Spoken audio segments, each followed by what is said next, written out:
കാട് നടുങ്ങും വിധമായിരുന്നു ആ രണ്ട് കൊമ്പന്മാർ ഏറ്റുമുട്ടിയത്. ആനകളുടെ പരസ്പരമുള്ള കൊമ്പുകോർക്കൽ അതിഭീകരമാണ്. അത്തരത്തിൽ കാട്ടാനകൾ ഏറെയുള്ള ചിന്നക്കനാലിൽ കാട്ടുകൊമ്പന്മാർ തമ്മിലുള്ള ഏറ്റുമുട്ടലിൽ ഒരാനയുടെ ജീവൻ നഷ്ടമായിരിക്കുന്നു. ചക്കക്കൊമ്പൻ എന്ന കാട്ടാനയുമായി ഏറ്റുമുട്ടിയ മുറിവാലൻ കൊമ്പനാണ് ചെരിഞ്ഞത്. ഓഗസ്റ്റ് 21-നായിരുന്നു രണ്ടാനകളും കൊമ്പുകോർത്തത്.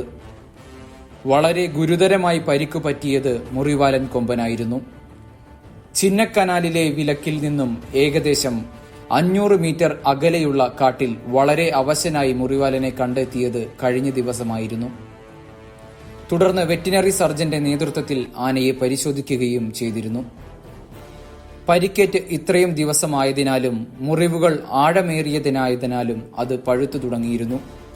അതോടെ ആന തീരെ അവശനായി. പിന്നാലെ മുറിവാലൻ ചെരിയുകയും ചെയ്തു.